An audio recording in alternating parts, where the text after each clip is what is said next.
আসসালামু আলাইকুম। আজকে এই ডিজাইনটা করতে করতে আপনাদের সাথে একটু গল্প করব।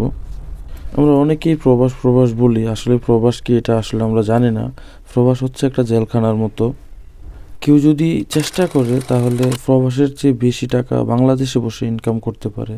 আসলে আমরা বাংলাদেশে থাকতে বুঝি না যে প্রবাসটা মানে একটা জেলখানার মতো। আপনি বাংলাদেশেও যদি চান ফ্রিডমভাবে কাজ করতে, আপনি বাংলাদেশেও পারবেন, কিন্তু আমরা ওই মানে শিক্ষাটা বাংলাদেশে থাকতে পাই না। প্রতিটা ছেলেরই একটাবার প্রবাস আসা দরকার। প্রবাস আসলে সে তার নিজেকে অন্ততপক্ষে চিনতে পারবে।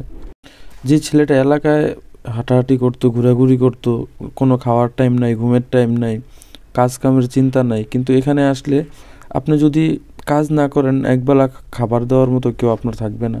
আপনি অসুস্থ হয়ে পড়ে থাকলে এখানে আপনার মা নেই যে আপনাকে সুস্থ করার জন্য।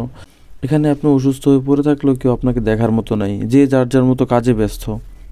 আপনার ডিউটি টাইম 9টা থেকে 5টা, 9টা থেকে 5টা আপনার ডিউটিতে থাকতেই হবে। এখানে আপনার অজুহাত বা বিনামা দিয়ে আজকে যাব না, কালকে যাব না, এরকম কোনো মানে সিস্টেম নাই। মানে ডিউটি মানে আপনার ডিউটি। একদিন ডিউটিতে না গেলে আপনার ওই দিনের ডিউটির টাকা বাদ। তারপর আরও অন্যান্য ফ্যাসিলিটি থেকে তো আপনি বঞ্চিত হবেনই।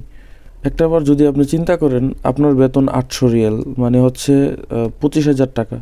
তো আপনি 25,000 টাকা, এর মধ্যেই আপনার খাওয়া দাওয়া, এর মধ্যেই হচ্ছে আপনার দেশে টাকা পাঠাতে হবে। তাহলে আপনি চিন্তা করেন যে আপনি কয় টাকা পাঠাতে পারবেন।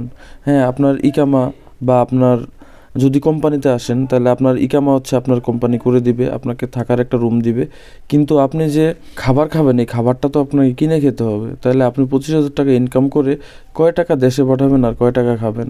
একটা ছেলে যদি বাংলাদেশে একটু ভালো পরিশ্রম করে তাহলে তার পক্ষে 30-40 হাজার টাকা ইনকাম করা কোনো বিষয়ই না।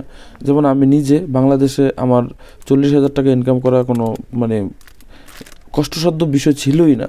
মানে এটা ইজি ছিল। মানে 50,000 40,000 টাকা কেউ যদি একটু হার্ড পরিশ্রম করে, কেউ যদি একটু বাংলাদেশে ভালোভাবে ডিউটি করে, ভালো যদি সে যদি তার কাজের প্রতি বাংলাদেশেই যদি কেউ তার কাজকে ভালোবাসে, তাহলে আমি মনে করি সে বাংলাদেশেই 40,000 থেকে 50,000 টাকা ইনকাম করতে পারবে।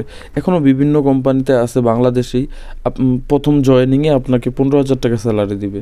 তারপর প্রত্যেকটা পদ অনুযায়ী বা প্রত্যেকটা পদক্ষেপে আপনার মানে র্যাঙ্ক আপডেট হবে, আপনার স্যালারি বাড়বে। প্রবাসে আসার পর দেখলাম এখানে যতজন হচ্ছে বাইরে বলদিয়াতে কাজ করে, বাংলাদেশিরা বেশিরভাগ টোকাইয়ের মতো কাজ করে। আর হচ্ছে ইয়েমেনি, মাসরি, ইন্ডিয়ান বা পাকিস্তানি, ওরা হচ্ছে মানে বিশেষ করে ড্রাইভিং বা অন্যান্য একটু ভালো পর্যায়ে আছে। তাই আমি মনে করি প্রবাসের চিন্তা বাদ দিয়ে দেশে ভালো কিছু করার চেষ্টা করুন। ধন্যবাদ।